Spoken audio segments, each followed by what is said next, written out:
Hi there, this is Kevin Lewis, the director of Willy's Wonderland, and you are listening to the Horror Squad podcast.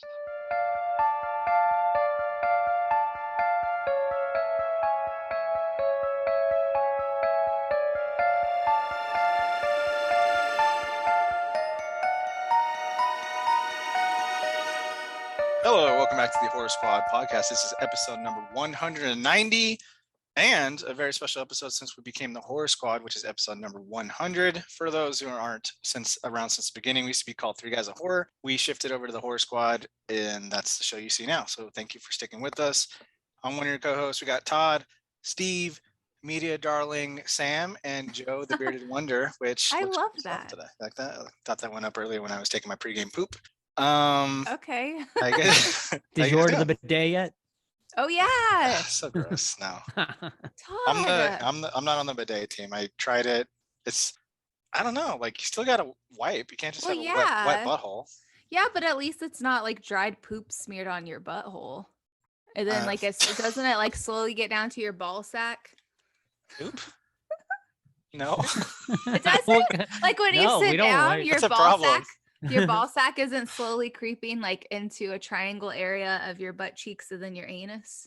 No. I mean, what? You're telling me you've never gotten poop on your testicles? I don't know. You know what I did do one time? I wipe front to back, I think. So I try to avoid it. I'm a front to back too. Yeah. One time though, I was in a porta potty, and I took a poo, and the splashback hit me in the nuts. Oh yeah. From the porta potty. And I've had that happen before too. It's like a bidet in itself. Like it splashes right back up into your butthole. Yeah, but it's like but it's everyone else's piss and shit. That's it's like the blue concoction. Yeah, it's so disgusting. Yeah, you know what's the worst though is like if I go to a bathroom and I think it's semi clean. It's not very often because I'll just try to squat over if I can. But if I'm like feeling lazy, I'm like, all right, I think I can trust this toilet seat. I'll sit down and it's wet, and you can't even see the water on it prior to sitting down. But I'm just like, oh damn it got me. You got to do a pre-wipe and a pre-flush, so it gets, if you get any splashback, at least it's water. Write that down for next time. Wait, what do you mean? Like before you sit down, you get like a toilet seat cover, give it a pre-wipe, toss that, flush that. So if you sit down and take a dump or pee, whatever, if any splashback comes back, it's fresh water. It's not pre. Oh, I see what you're saying. Yeah, pre-flushed. Oh, you gotta prime it. Yeah, I like your style. Thank you. I do a lot of pooping, as you guys know. Yes. So I'm pooping at work too. So this is the award-winning content. I was going to say, if ever we're up for a podcast award, remind me not to pick this episode for consideration. You know, one of my unreasonable fears is that, you know how if you live in tornado areas, the shelters are in the bathrooms, right, at businesses or whatever. So naturally those are the ones at work. I always fear, especially when it's a storm, if I'm in there doing my business, that the tornado alarm's gonna go off, then everyone's gonna flood into the bathrooms. I'm in there taking a dump and they're all gonna know it's me because I have to come out at some point, right? So that's a fear I have. But I think you taking the dump will be the least of their worry, right? Yeah, but then if you're in there for like an hour and my poop smell, everyone's gonna get mad, you know? Yeah. So that's a problem. But anyway, 100 episodes for Horror Squad. Yep. Let's go. Yes. 100 episodes since we became the Horror Squad podcast. And I mean, just a great decision. Bringing in Sam and Steve, they've been amazing. And I really feel like they've propelled the podcast to even better heights than me and Todd ever imagined. So I just want to give props to both Sam and Steve for coming on and joining us. It's been quite a ride and it's been exciting, and we've done a lot of exciting things, and we have a lot of exciting things planned for the future. So yeah, including new merch, which just dropped. So everyone make sure and check it out on our TeePublic. Just search the Horror Squad podcast and you'll find it. But we just dropped our new logo, which is, of course, a spoof on, of course, John Carpenter's original Halloween poster with the pumpkin, but it is holding a podcast mic. So it's pretty cool. If you haven't seen it yet, you can see it on all of our social medias, and as well, we announced it over on our Discord earlier in the week. So yeah, what very was cool. Discord saying about it? Were they excited? Everyone seemed to love it. Yeah. I'm And glad to also, hear it. we might as well say it now, I guess, since we're announcing new things. We have a signing. I think we announced it last week, but that's definitely happening with Mr. Yes. Damien Maffei. Was that October 16th?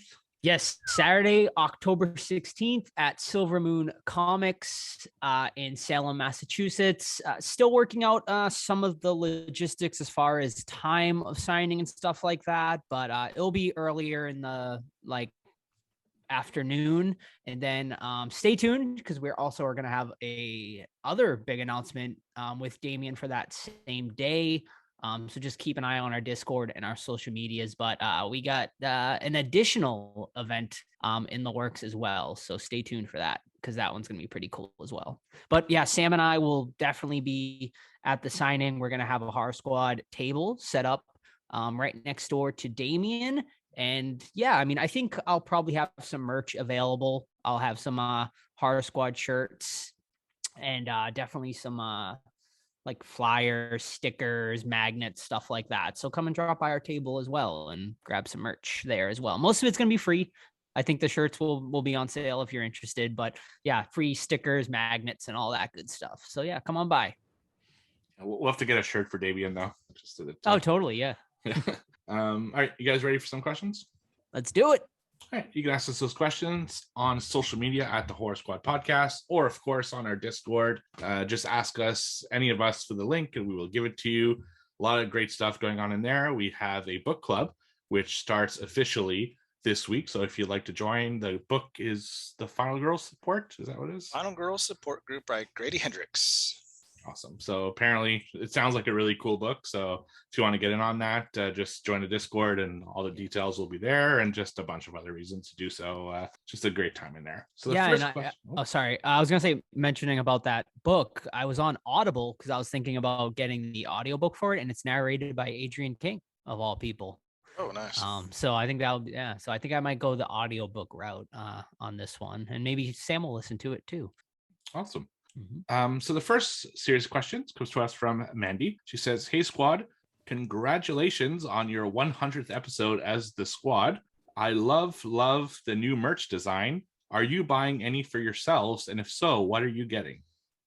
I'm going to get a sweatshirt and probably a long sleeve. It's getting cold soon. Yeah. Perfect timing. Do we have mouse pads? I don't think No. so. Darn. I don't That'd be believe cool. Probably go for another mug because I'm a big coffee drinker. So I'll do a little mug because I got a mug last time too, and it's always nice to have little horror collection mugs. So muggy it is. Very nice. Yeah. Also, I want to shout out obviously our artist, Adam Gorehound, over on Instagram. He is the one that created the logo. He's created all of our artwork actually. Great our artist. Horror Squad logo. Yeah, he's awesome. So, and he's working on another one as well, which, we hope to have out sometime within the next few months. Keep an eye out for that.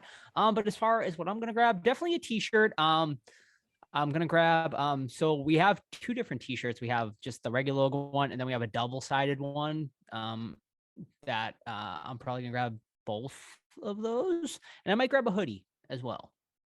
Nice. I'm definitely going to grab a t-shirt. I know my wife's going to want a hoodie, and I might grab another pillow. So I have 4 theater couches in my basement, and I have 2 of the pillows right now. So I'm trying to maybe get one from each of our designs for each couch. I might do that again. Outside of that, I am in the market for a new cell phone. So I might get maybe that. I'm not sure which design I want for the cell phone, but I might get a phone case for my phone as well. So great things for that. Her next question: what were some of your favorite episodes out of the 100? Joe's mom. That's the one time you could say it unironically. Joe's mom's great. Can't wait to have her on again. Plus, I really love the decade lists. Those are always so fun. Yeah. Because usually stuff we don't ever talk about, because usually we're doing like kind of current stuff or whatever. So it's cool to see the decade as a whole from like 20 different people's perspective. So any of those are my favorites. Yeah, those are good choices, Todd. I agree with Todd, and then I'm also gonna add in Dee Wallace's episode. And of course, Sweetheart. Damien too. Can't go wrong with Damien. Better watch Damien, buddy, in a couple weeks here with Sam. I know. Oh, trust don't me, know I already about know. this. Sam's already. We're gonna have to put down a wet Come floor on. sign at the signing, I think. He's a married man. But no, I agree with Sam. Actually, that was one of the ones I immediately came to my mind was the D Wallace episode, because it was basically, I think, our first episode, like or it was pretty damn close to our first episode after the name change, and I think it's the only interview we've ever done with all four of us together. So that was kind of cool. Did we do all Damien together? Actually, did we do all day? Oh yeah, we may have actually. I think we might have been all four of us there too. But Okay. That's it. Yeah. Yeah. So yeah, but Damien, D was a sweetheart. But yeah, and I agree with Todd. The best of the decade episodes are among my favorite, and it shows because they are our most listened to episodes as well. So the listeners clearly love those ones as well. But I was talking to Sam, I was like, I have no idea how the 80s episode is gonna go. It's just gonna be insane. Yeah, I can't imagine. Yeah. I've toyed with it a little bit. I'm like, all these are like can be number one picks in the Right. list. Yep. It's like the master list is going to be insane. Like I just cannot imagine like I think most of the time we're between like 50 or 60 different movies get votes. For the 80s episode, I think we're going to be like close to 100, like no doubt about it, are going to get votes. Absolutely.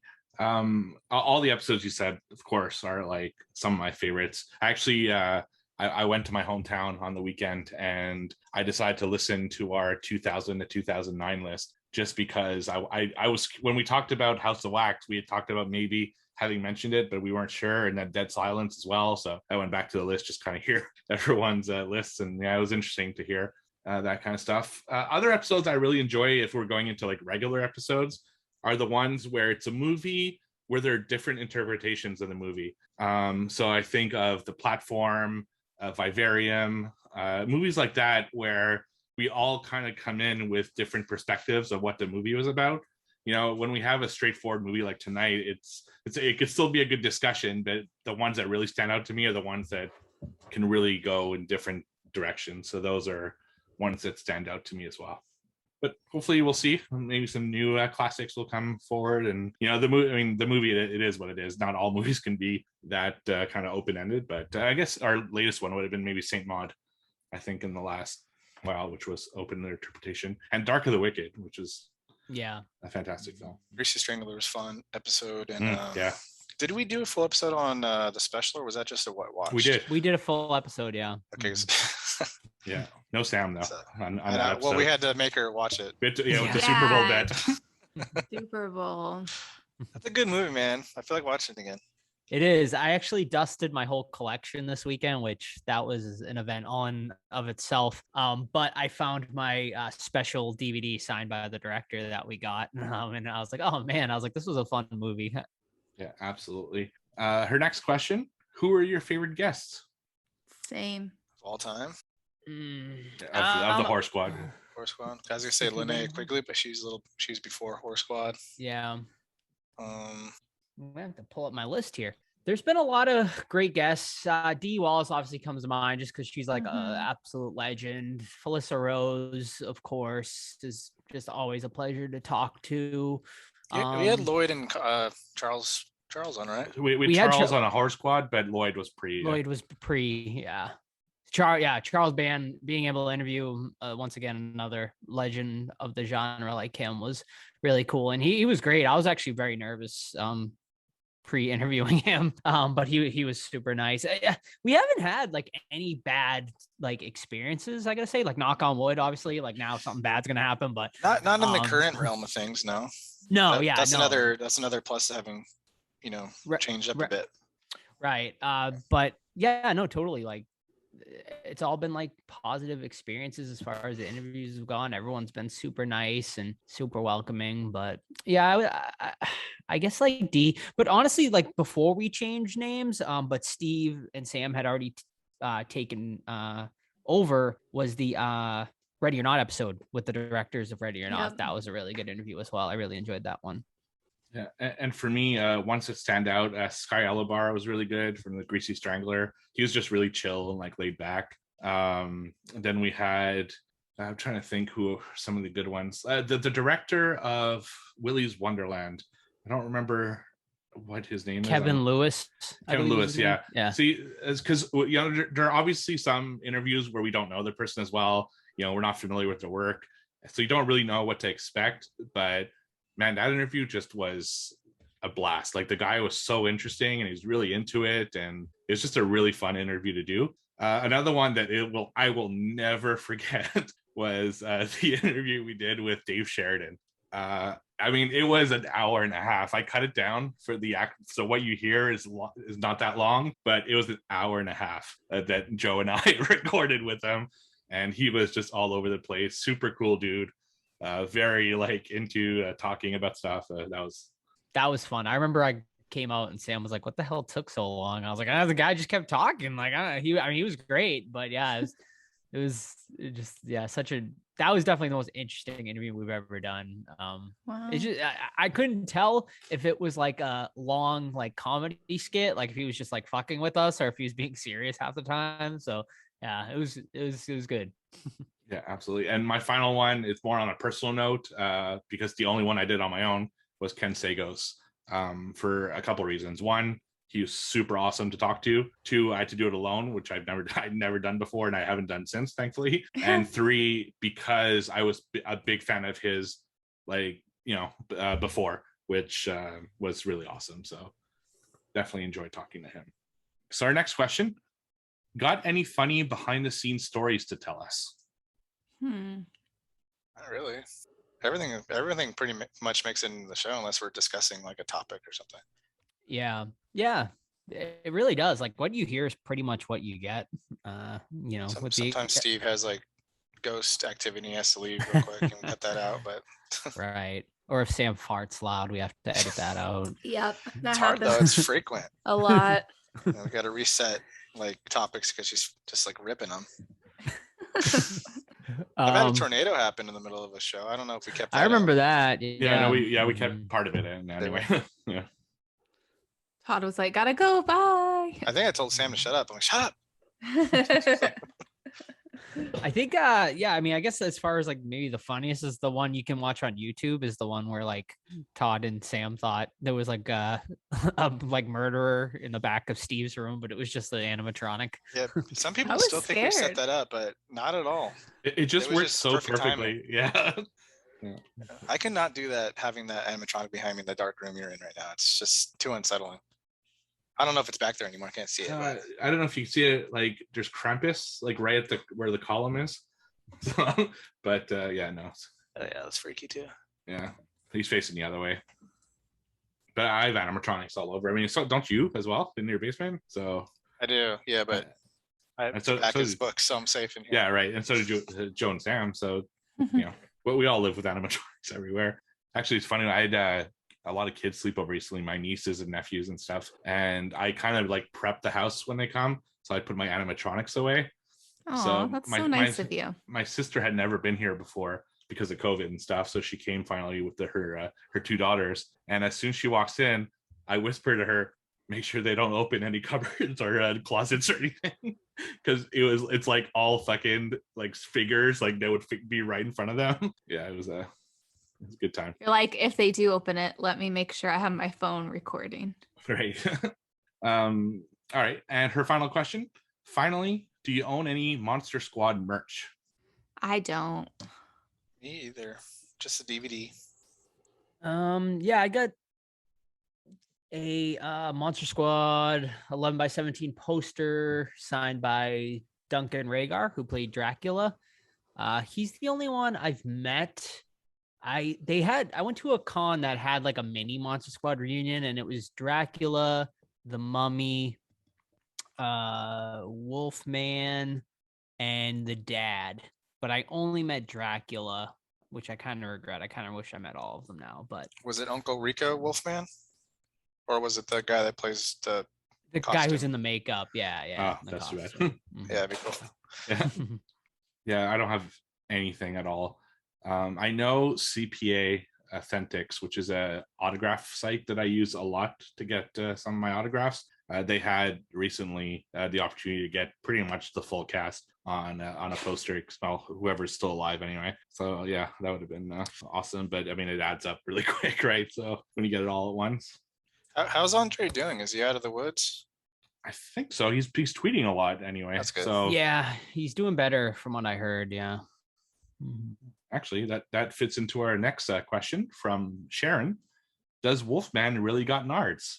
I'm not even sorry. I mean, yeah, wolves and dogs and obviously human males have nuts. So yeah.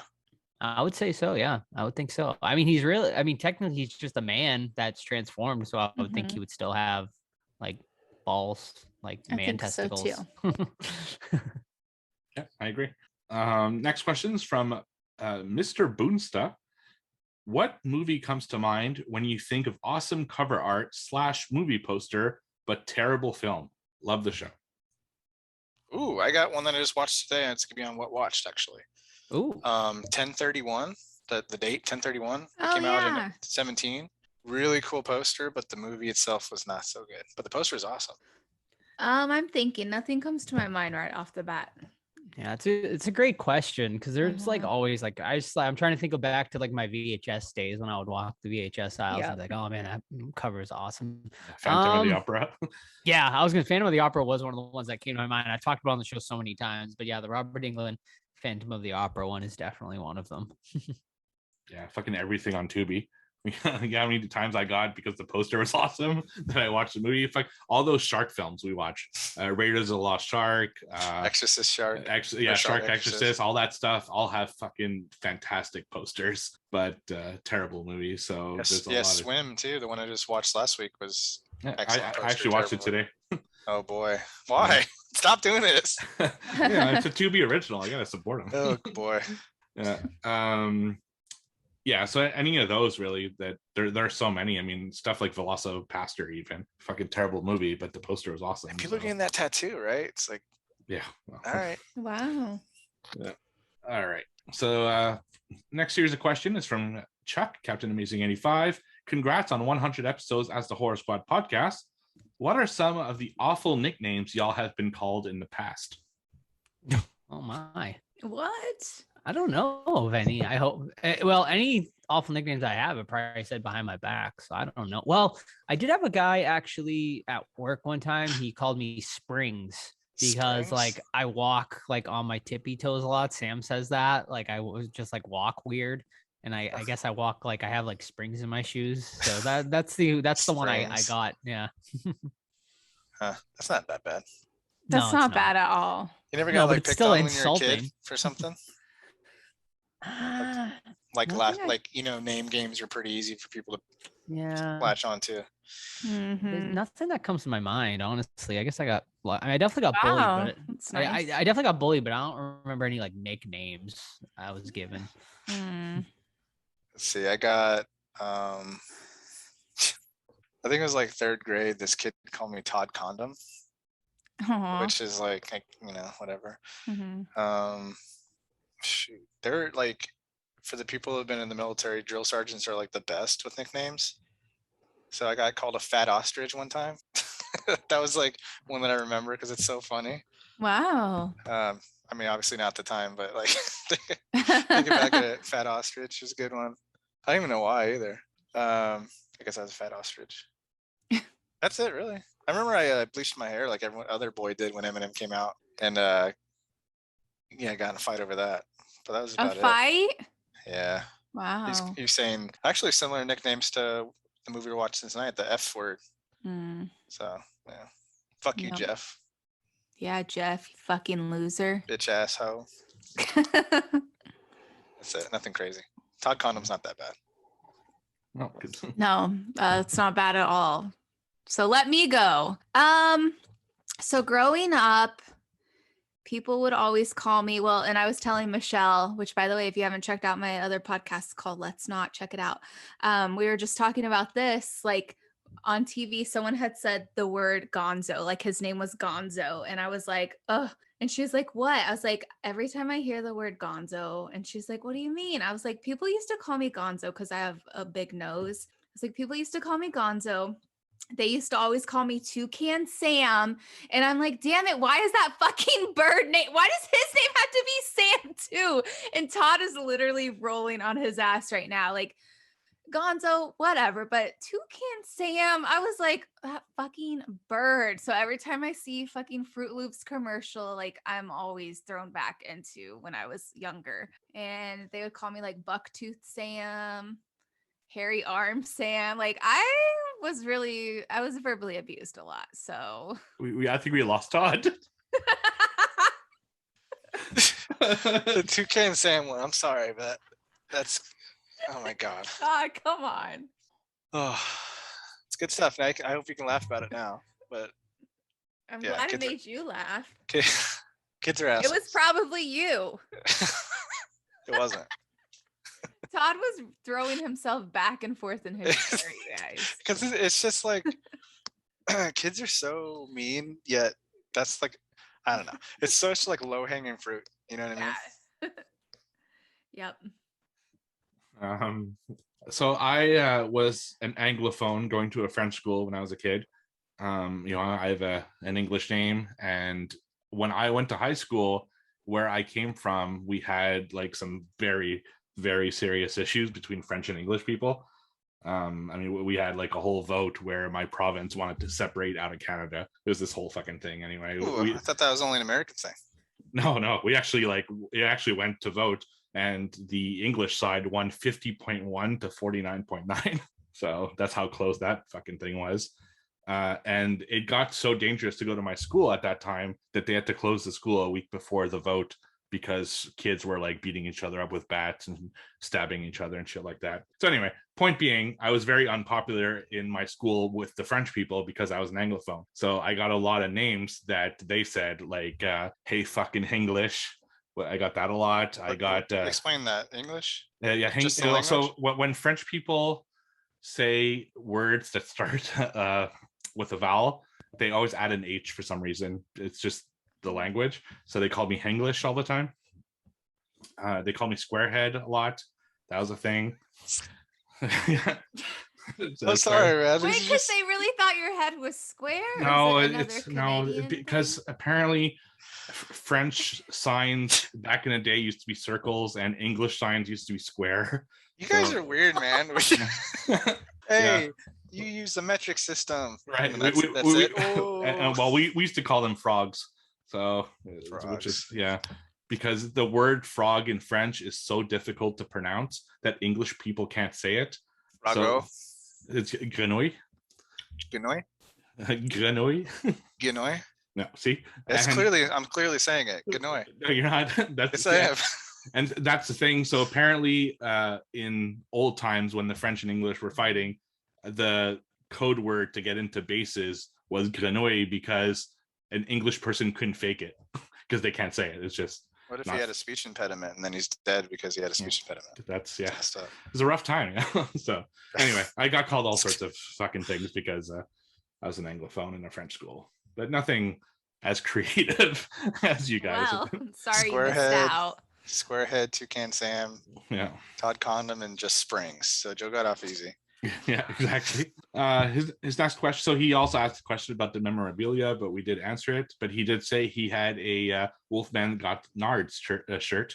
So that's pretty cool. His next one is, when I describe this movie to others, I usually state it's Goonies meets classic Universal monsters. What other mashups would you like to see? I'll say it right away, and I'm hoping to make this movie one day because they're just not making it, and that's Christmas Vacation with Halloween. Instead of a guy decorating his house for Christmas, like in Christmas Vacation, I want a guy, decorating his house for Halloween and going through a bunch of shit. I mean, Hubie Halloween came close, but didn't quite go there.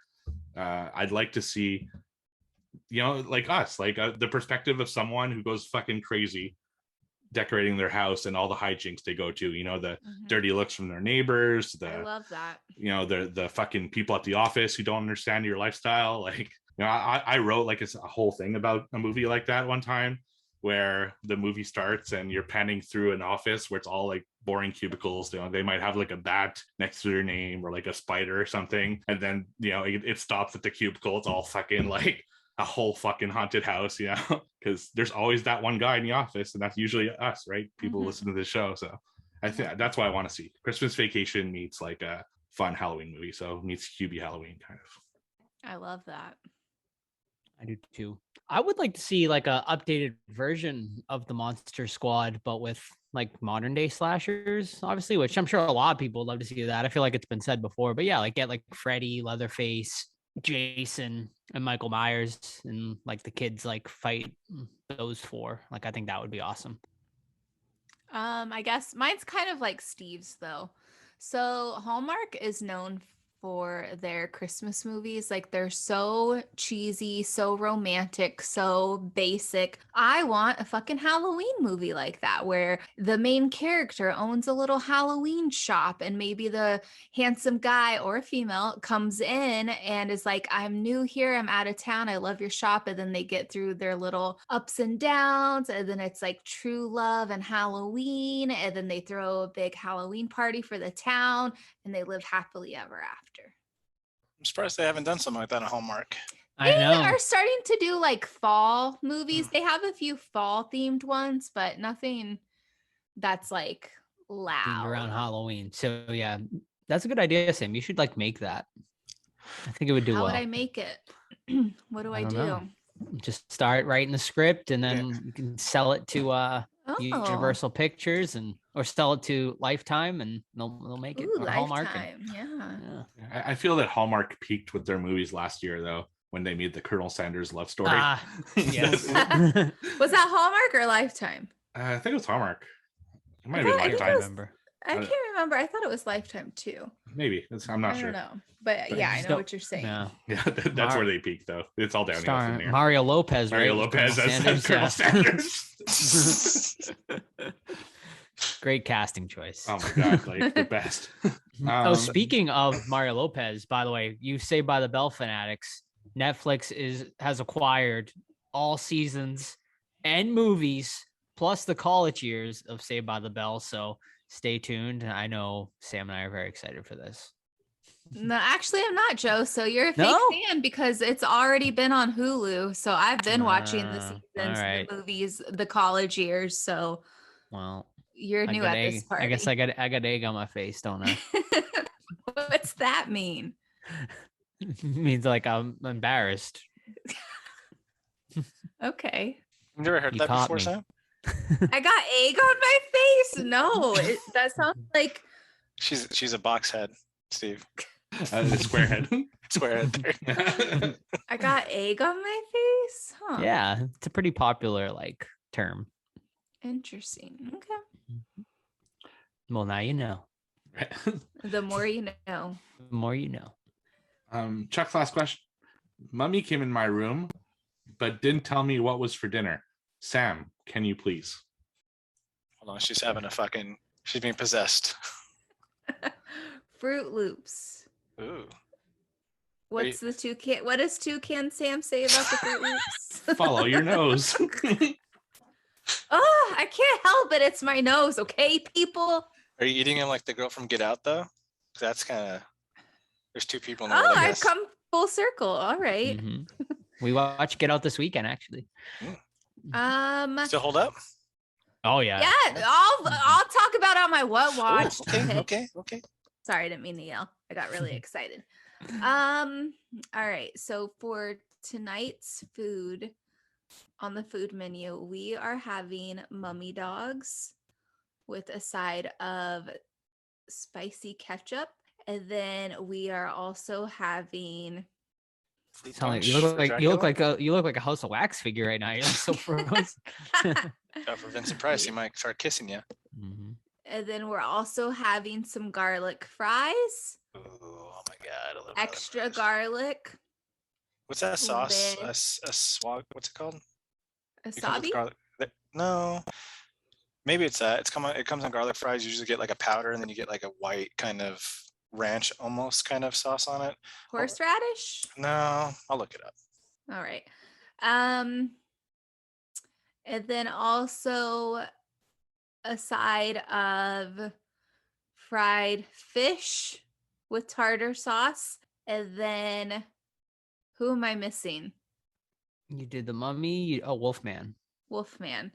And then and for Frankenstein. God damn it. So then for dessert, we are going to be having some glazed puppy chow with whipped cream, sprinkled cinnamon, cherry on top of vanilla bean ice cream. And a dessert drink is a Frankentini, which is green, has some mousse on top, and the flavor is green apple. Wow. And you got to throw in a fried Twinkie too. Because Sure. creature stole my Twinkie. You gotta throw in 5 of them. Did you say aioli sauce, Sam? Is that what you said? Oh, I did not say aioli. No, that was my sauce for the garlic fries. That's what I was thinking of. Oh, all right. So good. Garlic fries with some aioli. Nice. That's quite the meal. Yeah, seriously. That's I'm impressed. That's a football Super Bowl spread right there. All right, next question is from Weezerface. If the squad were dressing up for Halloween as the Universal Monsters, who would be who? And before you guys answer, Chuck decided to chime in and made his own little lineup. So he thinks Sam would be Creature, Joe would be Wolfman, Todd would be Invisible Man, and Steve would be Bride of Frankenstein. You know what? That's Sorry, spot Steve, on. but you look good in drag. So It's true. You do. Yeah. That's spot on. I love It is that. spot on. Yeah. It's a pretty woman. I like those answers. Mhm. All right, get a so pretty mouth. No changes? No. Let's keep that. That's Wolfman. perfect. I like Alright. my Wolfman. Sounds good. Last one. Let's go ahead and do a Marry Fuck Kill with the Monster Squad monsters. Well, we know who Sam's marrying. Hope she's not marrying Creature because he's kind of smelly. I'm gonna marry Stinky. Frankenstein. Stinky wiener. He was Frank- Frank's got a stinky wiener too, though. Yeah, it's dead. well, maybe mean, I it- could... Yeah, but she said she's marrying him, so she won't even touch the wiener. Oh. Yeah, but they're still birthdays though, so once a year, That's true. at least once a year. That's so funny. Okay, so I'm going to kill Mummy. He's got his own built-in protection though. Oh wait, it's only 3 people I'm picking, right? Yeah, the other ones get a Marry, free fuck, pass. kill. Okay. So let's marry Frank, I guess. Actually, maybe I'm gonna marry Creature because I'll let him be and he'll let me be and we can just like be fine. But Frankenstein was like so sensitive in this movie, you know? But I'm gonna kill the Mummy and then I'm gonna screw Wolfman for a wild night. Is he in dog form or human form? I mean, Going all wolf out? I feel like maybe like in between, like right before he turns that's into scary. right before he turns into a dog, so that way it's not weird. So wolf from the waist down. All right, Todd. I'm doggy style and Wolfman. Oh, Let's keep it normal. Lovely. Killing Dracula because he's a meanie. yeah. Super meanie. Why you gotta threaten Phoebe? What does she do? She's got the Um, amulet. Hey, she's a girl. She's a little girl. Give it to him, you bitch. And then I'm marrying creepy German guy. He's not an option, but I'm marrying creepy German guy. 'cause I he's love cool. it. And he collects He is model cool. airplanes, and he has pie. Yeah. So He's got what's not to pie. Yeah, love? he's a good cook. Yeah, Yeah. he can bake. Yeah, I love it. I'm going to marry. Can I marry the female vampires? Dracula's. Yes, you may. And then I will. Who am I screwing here? I'm gonna screw the Mummy because I don't know. There's just something about that, Mummy. I don't know. I like it. And then I'm going to kill Creature because he's fucking terrifying in this movie. I don't want to be anywhere near him. Come on. I would marry Frank because he seems like a cool dude. I would also kill Dracula because he is a dick in this movie. And I would fuck probably Creature because he's the least Because he's slimy. human looking one. So You have to, you have to it'd be- lift up a scale. Oh. yeah, I don't know. It would feel more like, I don't know. I guess I'd feel less weird about it than screwing something that's kind of human, like, but not. And I don't know. Okay. All right. I don't know about your logic there, but I don't. Tell you what, if I'm ever really faced with that situation, I'll put more thought into it. So that's all the questions we got this week. Thank you, everyone, for the questions. We could not do this segment without you. And now a word from our sponsor.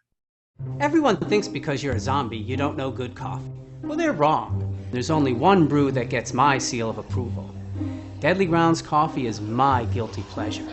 The aroma is so intoxicating. It brings all of my neighbors out of the woodwork. Deadly Grounds coffee. Coffee to die for and zombie approved. It's good to get a little deadly. Use the front door! Oh, they're so disgusting. all right. What watched? Yes. All right. Steve, I want to hear your Yeesh. thoughts about Swim. Oh, okay. If that's an option tonight. Well, it wasn't, but I can switch the never other mind. ones. I could have switched the next one to next week. It doesn't matter. So I watched Swim, which is a 2021 film, which is on Tubi and is a Tubi original. Todd spoke about it last week or the week before and did not recommend it, but it was a Tubi original. I was curious anyway, and I decided to watch it. So in this one, just to recap quickly, this family goes up to a beach house for a vacation. It's the last vacation before the couple's daughter goes away to college. So it's a really special thing for them. And this like slimy slumlord is like kind of not taking care of his property and shit. So like water can come into the property. And then a hurricane starts going on and a shark somehow makes its way into the house and starts wreaking havoc. Like Todd said, it's kind of like Crawl, but with a shark. And a bunch of stuff happens. The dad had to join them like later because he had to drive to the beach house as opposed to taking a plane because of the bad weather and stuff. And yeah, it's a pretty straightforward adventure. It's basically a family trying to stay away from a shark that's attacking them inside of their beach house. This is exactly what you would expect. The CGI is pretty bad, but it's not the worst I've seen for shark movies on Tubi, I gotta say. At least they had their own footage. A lot of those shark movies either steal footage from other movies or really make a bad shark. So I wasn't terribly like disappointed in that. The acting is horrible. The acting is like so wooden and fake, particularly the mom character. I thought she was just like terrible in this film. It's like the director gave her like, you know, like a direction, like, oh, you need to be happy for this scene, so say all your dialogue as a happy person. So she puts this giant smile on her face and she delivers each line with that gigantic smile. It's just like to tone it down, you know. That's not how real people speak. I don't know, it's just kind of weird. The dubbing, so because they spend a lot of scenes outside, the dubbing is really like bad. Either the lips don't sync up or it's super loud compared to, you know, how it would really be. I don't know, it's just not, they didn't do a good job with it. But overall, maybe it's because my expectations were so low, but I kind of had fun watching it. You know, they don't stay place to place very long. The characters are like super stupid though. They make such horrible decisions, but I gotta say I was kind of entertained. Now I wouldn't recommend it, but I'm not mad I watched it. You know, it's not in my bottom 5 of the year. Like, I've seen worse movies in 2021. So if you're interested in checking it out, that's Swim over on Tubi. Sam, you got any tonight? I do. So like Joe had mentioned before, this past weekend, we did some dusting, getting ready for fall, and we watched a bunch of horror movies. But the first one I'm going to talk about real quick, nothing to add to it, is we watched, what are you going to talk about, Joe? I was going to talk about the original Candyman, and then I was going to talk about, got to stay on track with American Horror Story since we watched the first 2 episodes of the new season. So I was going to do that for my second one. Oh, I was going to talk about Candyman too. All right, we'll do them both together. We'll tag team. Okay. I'm going to do Get Out first, I guess. I thought we were doing Candyman. Oh, is it just two? It's usually 2 each. All right, I'll let you do Candyman. No, so do Get Out. Go ahead. Yeah. Just- Okay, so we watched one of my favorites, and that is Get Out. Todd had asked earlier if it still holds up and if it's still great. And, I had said this in the beginning. I say it all the time whenever someone has not seen Get Out by Jordan Peele. I say to watch it at least 2 times, because it is like watching a different movie every single time you watch it. And I've seen it so many times and I still feel like that. Like I was still thinking of new questions and like new theories. And it's just such a great movie. It's beautiful. Like the cinematography looks great. The acting is great. The writing is fantastic. It's just like the whole movie, you're trying to guess what is going to be the fucked up situation here. And then when you find out, you're just blown away still. And it's just such a great movie. It's one of my favorites. That's all I have to say about that.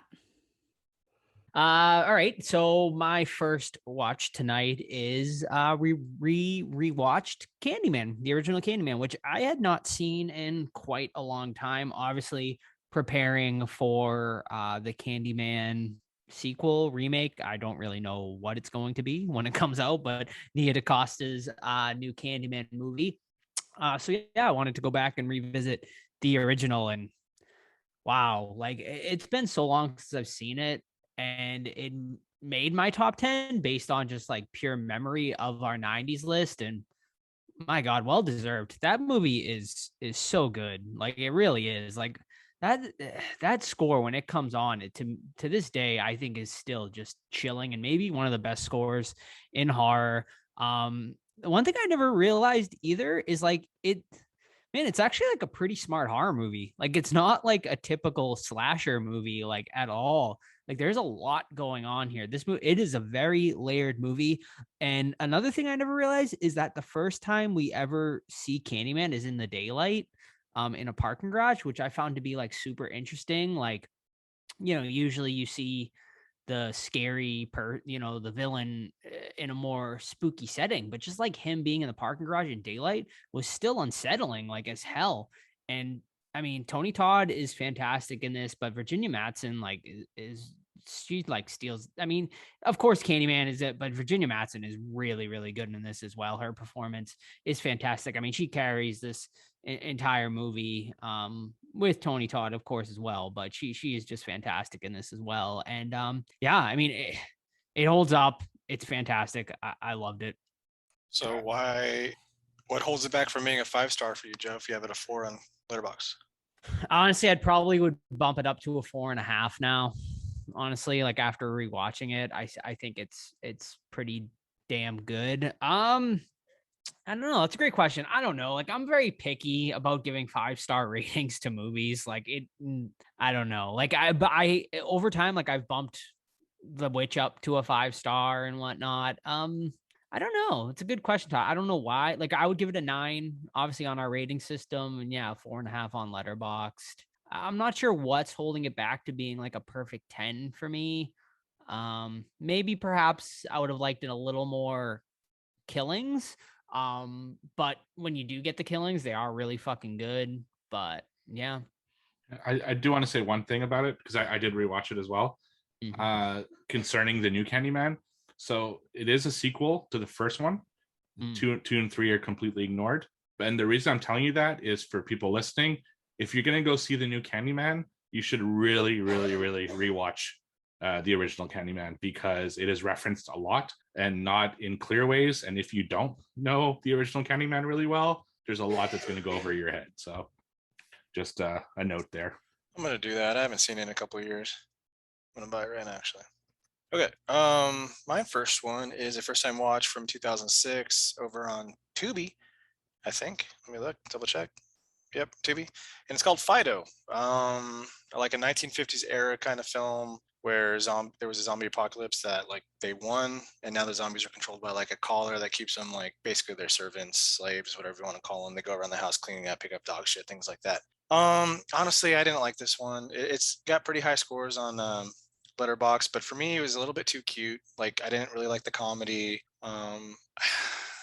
It just it was too smiley, if that makes sense. I guess too cute is a good description. It just wasn't my style. So Fido, 2006, I gave it like a 1.5, but I can understand why people like it because it's a little bit different and it's got like a charm to it that just didn't sit with me. So Fido on Tubi. I was actually interested in checking that one out on Shudder, but maybe I'll pass. All right, so my second one this week is a 2021 film that I watched over on what did I watch this? I think it's Amazon Prime, and it's called The Block Island Sound. So this is a story of a guy who goes back to his hometown, which is the Block Island, and because his dad a girl goes back to her hometown because her dad is starting to kind of get dementia and stuff. So she wants to help out her brother kind of take care of him because he's starting to act really odd and the dementia is kind of really taking shape. And as she gets there, they're starting to see that their dad is acting like particularly weird. And one thing that he does is he takes his boat, he's a fisherman, and just goes away for, a lot of time, and then comes back and he's super weird about it. And so they're kind of trying to figure out what's going on with him. Eventually, they find the dad dead. And as the son is processing it, he starts exhibiting the same kind of behavior as his dad, and him and his sister start trying to unravel the mystery as to why this is happening. And a bunch of other stuff happens. So this is quite a slow burn. It feels like an A24 film. Like that's the best way I could describe it. But yeah, Joe pricked up when I said that. But it does have it's got some good scares, and it has a okay ending. I wouldn't say it's not like on the level of something like Midsommar or Saint Maud or something like that, but I wasn't terribly mad at the way it ended. But if you don't like slow burns, then you won't like it. But if you like slow burns, I think Joe in particular would probably like this one. I'm not sure if Sam and Todd would as much. So, but I thought it was a decent film. It's not on my top 10 or anything, but definitely happy I watched it. And that's The Block Island Sound over on Prime. I had a question, Steve, because a friend of the show, Jeremy Holm, is in this movie as well. How is his role? Is he in it a decent amount, or? He comes in really late in the movie. Okay. And I forget what his role is, but he knows what's going on. He's like the only one in the town who actually knows what's going on. So the daughter goes to see him to kind of answer some questions and stuff. So cool. That's his role. And I'm just looking at my screen here. It's actually on Netflix. I think it's a Netflix original. So not on Prime. It's on Netflix. All righty. So Joe and I are going to tag team this one because we didn't get sucked in because I myself knew that I was going to check out the American Horror Story new season double feature, even though American Horror Stories let me down, but it's my own fault. So we have a lot of the good people back, everyone. Get excited. So far, I'm really excited. But then Joe's like, yeah. It's always like this. And then come the middle to the end of the season, it turns into shit. And I said, oh yeah, I forgot about that. But Sarah Paulson is back. Evan Peters, Lily Rabe, Finn Whitrock, Francis Conroy, Billy Lord, Leslie Grossman, Adina Porter. So pretty much it is about this family. It's a husband and wife who have a young daughter. The husband is a screenwriter, so he's trying to write a show to sell it so he can make money. And his wife, who I think she's a stay-at-home mom, but she's also wanting to get into interior design, but it seems like she's quit pretty much every job that she's had. And her husband's a really talented guy. He's played by Finn, and Lily is the wife. And their younger daughter, she's probably maybe 7 years old. She is, I don't know if it's the violin that she plays or the viola. I think it's a violin, but she's a very, she's a perfectionist. She's already talking about going off after college to play in the biggest orchestra that you can play in life. Like she's already thinking about this. So they go to a town. Joe can jump in here because it's in Massachusetts and I'm not familiar. Provincetown, Massachusetts, which is a Provincetown. very popular tourist destination. But they go there during the dead of winter. He's hoping to find inspiration. So is she. And then we come upon some. I'll let Joe take it away. Yeah, so he's suffering from massive writer's block. When they get there, he does not know basically like how to solve this. So he decides to go out to the bar to have a drink, and he encounters Evan Peters and Francis Conroy's characters, who basically they're both writers too. Basically, they told him, we do the same thing. We come here in the winter, and it's an amazing experience. We bang out some books and whatnot. Also, what's going on in the town is there's a lot of quote unquote junkies that are kind of meandering about the town very mysteriously. And one of them actually breaks into the house, attacks this family, and Finn is forced to kill this guy. He then ends up deciding, hey, we have to get the hell out of here, and the family does. But before they do, Evan Peters' character calls him up and says, listen, come on over. I think I have a cure for your writer's block. And when he gets there, he offers him a pill. It is a black pill, and he says, this will change your life. But there's a catch. When you take this pill, you are going to thirst for human flesh and blood. And also, don't forget about if you do take the pill, if you're already a creative person, it will like skyrocket you with your creativity. But if you do not have a creative bone in your body, you become like a junkie pretty much. Yes, you turn into those people we saw that you assumed were junkies. You basically become a mindless vampire, because this is a vampire story. Obviously, I'm sure you can figure that out as we were going along. So basically, to wrap it up, he ends up in these 2 episodes. This was a 2-part premiere. So basically, to sum it up, he ends up taking the pill. All of a sudden, his brain just like explodes. Like every creative bone like in his body just comes out. He writes this amazing script, ends up getting picked up by Netflix. He continues to write, all while going out with Evan Peters and Francis Conroy's character and thirsting and eating people, a la vampire. So the way the episode ends, I don't want to tell you because it is a pretty big twist that I'm excited to see where they leave off with it. But yeah, I think that's a good spot to leave it off. So Sam, take it away. What'd you think of it? So I really enjoyed it. I was like, yes, this is like the American Horror Story that I love. I thought the story was interesting so far. I really liked the characters. But I'm kind of confused because it seems like I don't know if it intertwines or how they're marketing. Like I need to look it up, but it's like there's part vampire, but then also a part alien story. And I'm just like, why do you have to do this? Like, why can't you just go on with this story that we're on? Why do you have to introduce like a whole new universe now? I don't know. I don't have all my fact checks, so I can't confirm on all of that, but I like it so far.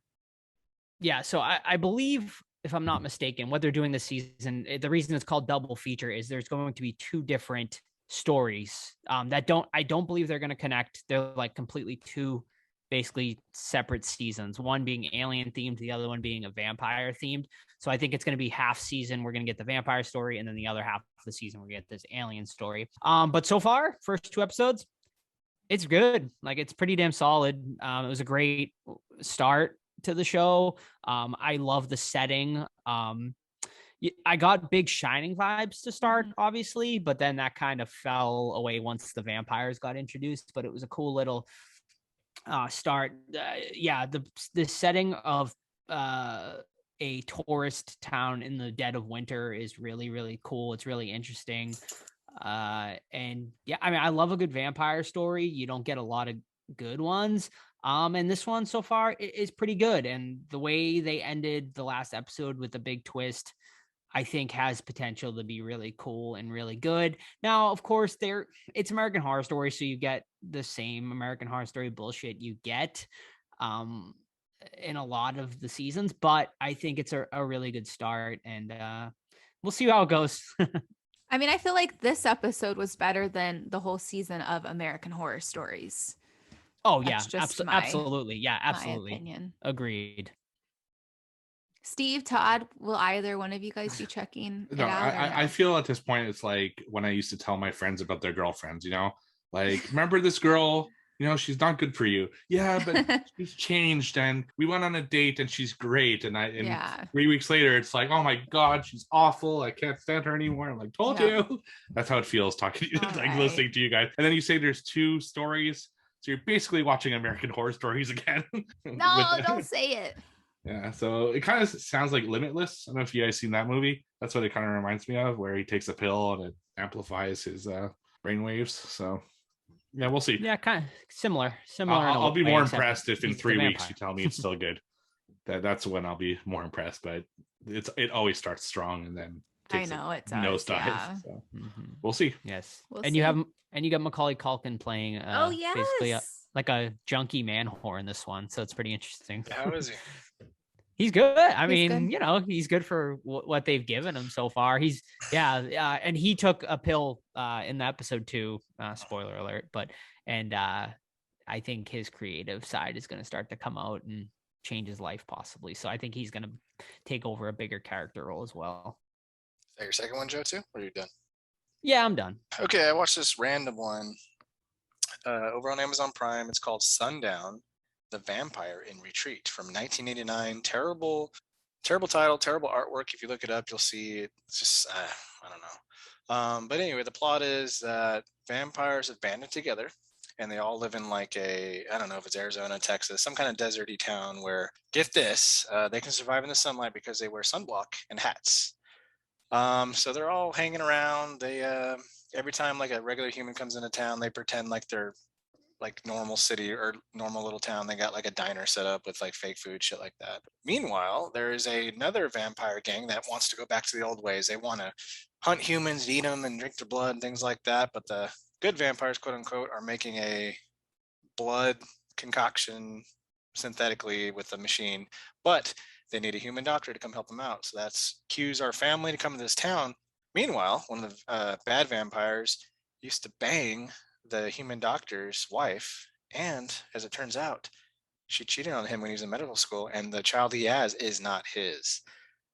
I say this because this is a very goofy movie, and then they throw this adultery in out of nowhere, and it's not like it's not like a played for laughs either. It's a sad scene. Like there's this whole thing where like, you were never home because you were in medical school, so I called my ex-boyfriend, and he's like, but is the kid mine? And she's like, no, it's not yours. And he starts crying like, what the hell? Like, we were just talking about fake blood and vampires killing people. Now we're talking about like this guy's daughter isn't his. I'm like, what is this movie trying to do? And then it switches gears right back to goofiness because Bruce Campbell's in this, which is awesome. So 89 Bruce Campbell. And right before, I think he did Briscoe County Jr., if I remember correctly, but he plays a descendant of Van Helsing, but he is a like 100% goofball. Like he walks and trips, or he looks at a pretty girl and he gets flustered and starts like sweating, things like that. So he's Van Helsing, falls in love with a hot vampire chick.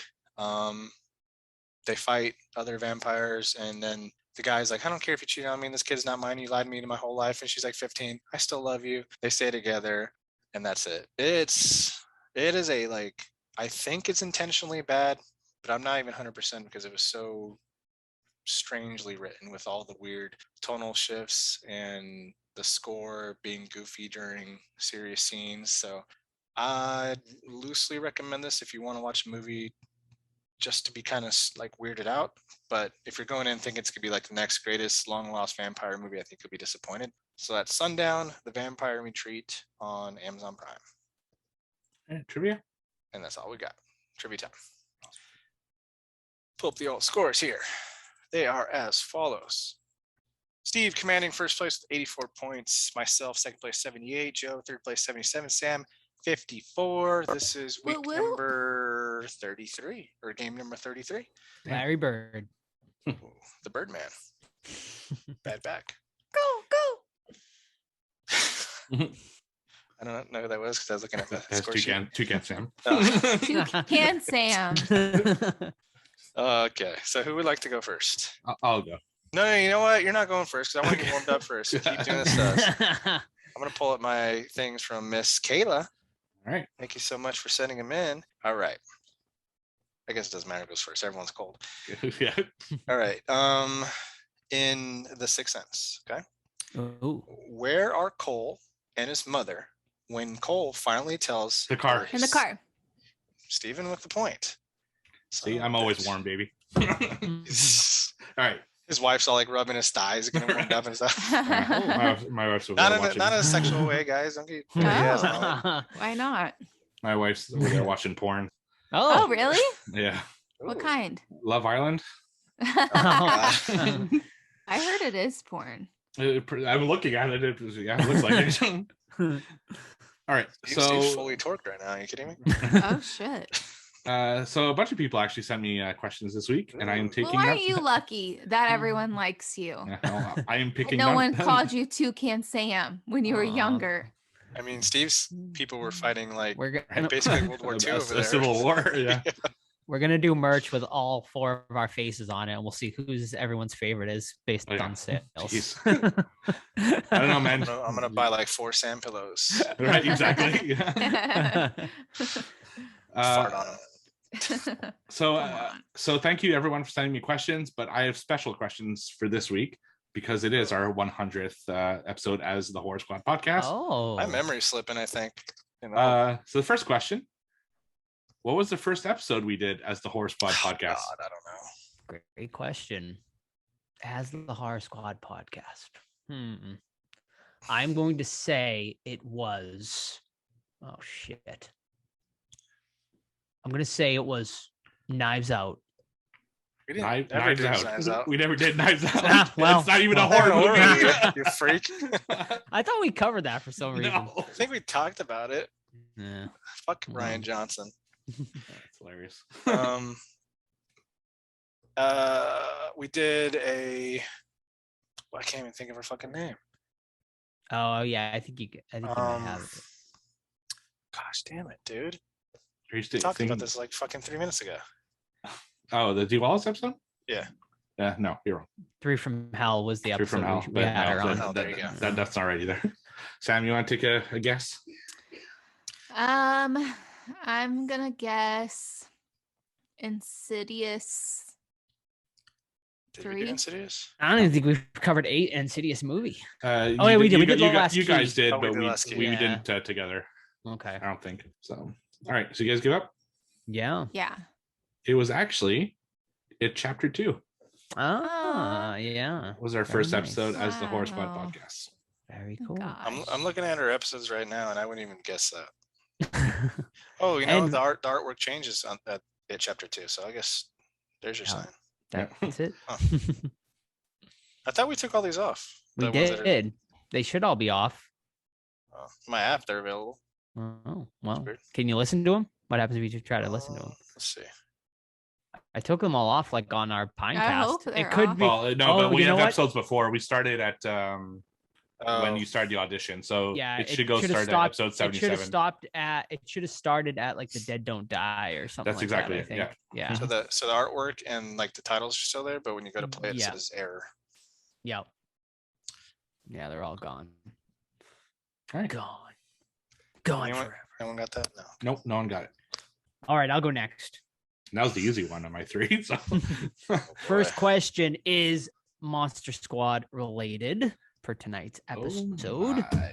So, in the Monster Squad, what movie does Sean beg his dad to go Groundhog take him Day to Part see? 12, baby. That is correct. This is one of my Todd Condon original questions. Is it? Yep. Not anymore though. I got to go back to the drawing board. Right. I got like 5 possibles, so we're good. Hmm.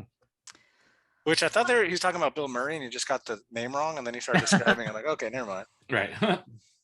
I have a fun Sam's fact. sleepy.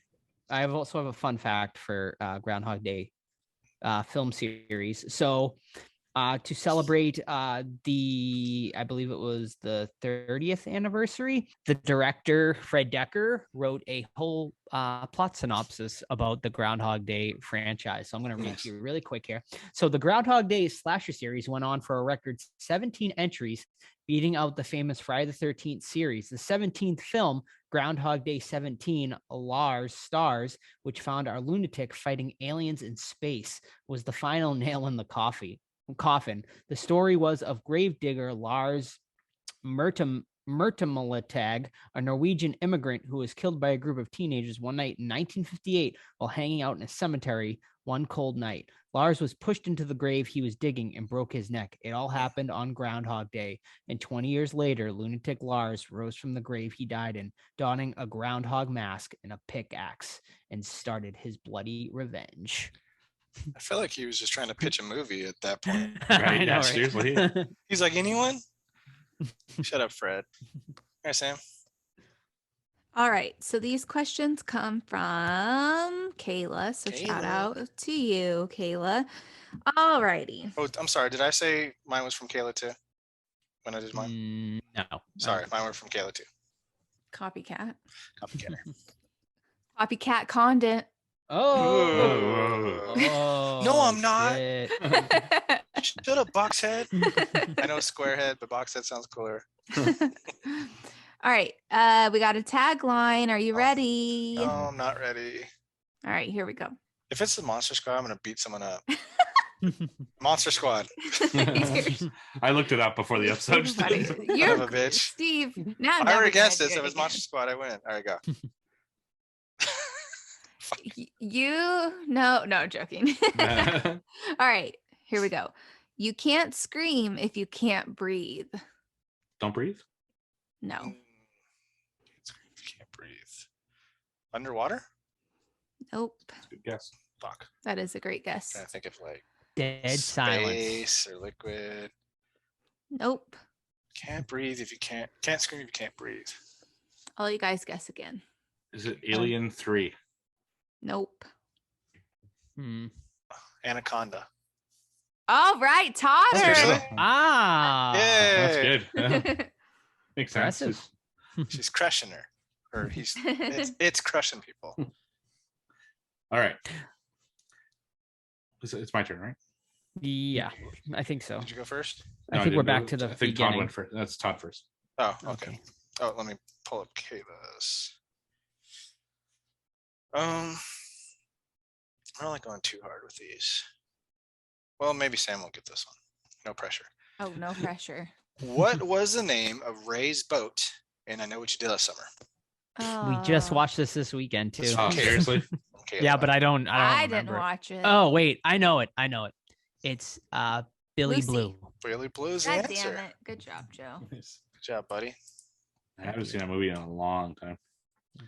Terrible, terrible. You know, it's not that bad It's after great. watching it this Garbage. weekend. It's not great, on. but it's What are you not. waiting for? It's not bad. All right. Next question.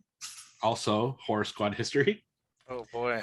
Can you name one of the 3 movies that were reviewed on the show without me?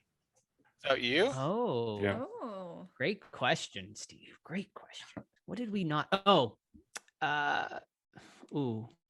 See, now I'm confusing people because I'm like, oh, was that Steve not on, or was it Todd not on? Rare Exports. I was he there. was on that I one. was there for that. One. Okay, someone was not on that one. I think we all were. That was an Huh? interesting movie. I got one. Go. Well, it's trivia. You can just blurt out. Don't need to raise your hand. The Lodge. Nope, I was there on that one too. What's Um, worse is that we think you're there or that we don't. Right? You don't care. Yeah. I didn't like The Lodge. That might have. Mhm. You didn't like The Lodge? No, not really. Well, and that's going to be it for Steve's last show, everyone. Right. Get the fuck out of here. Us. No. You guys want the answer? No, one more round. One more Okay, round. one more round.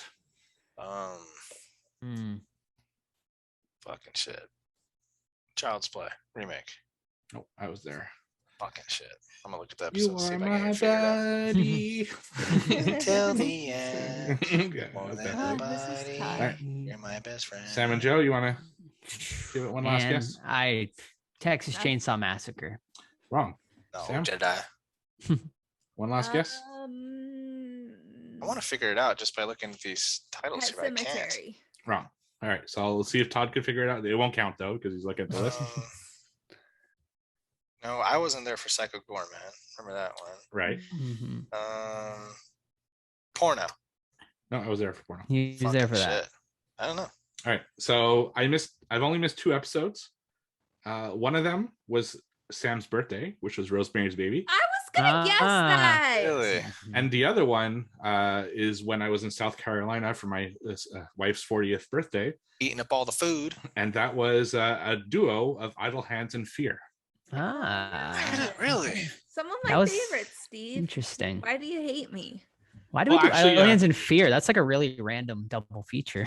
It's Valentine's Day, wasn't it, or something? Oh, is it a Valentine's episode? Yeah, maybe. No, because Valentine's Day that year was Warm Bodies. Hmm.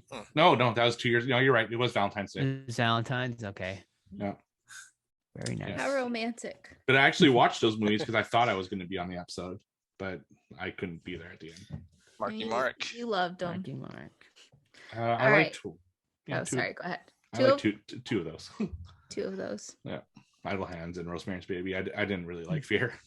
Fine. I can understand that. So you hate David then?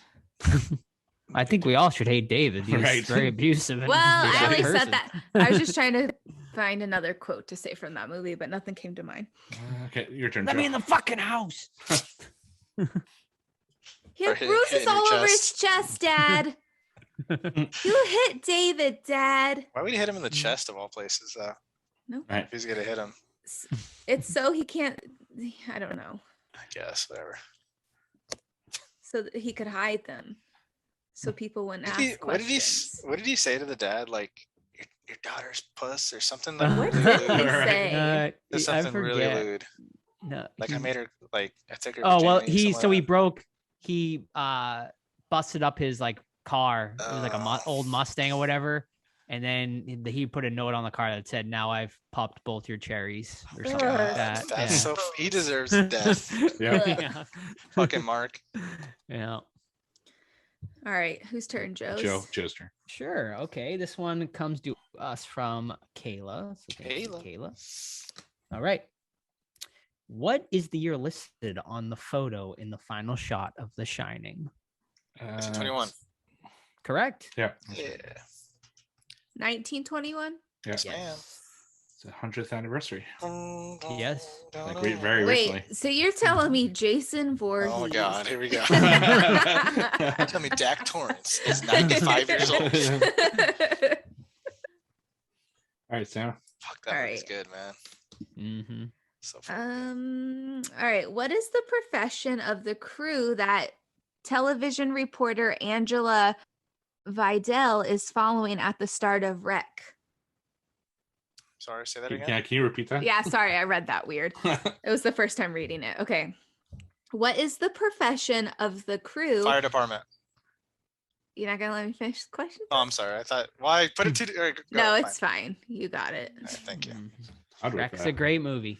I was still thinking It you were talking is. about like where the film crew is from, but then I'm like, oh no, she's talking about Yeah. the worker guys. Yeah, yeah.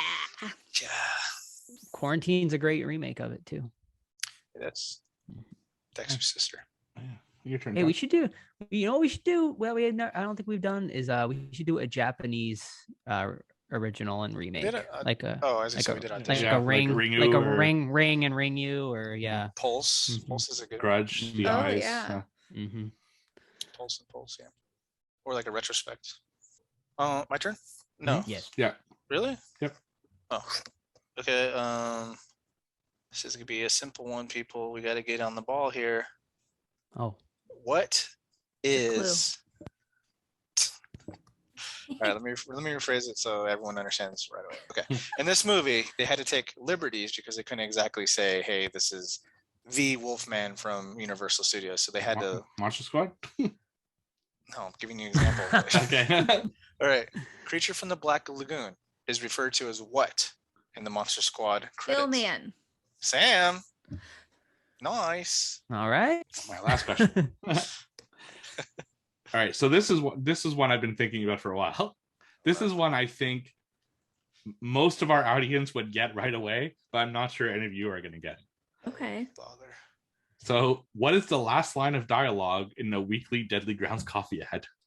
Oh, man, I listen And to it so I bet much. you everyone listening is like, "Oh Yeah, my god, like- it's this!" Yeah.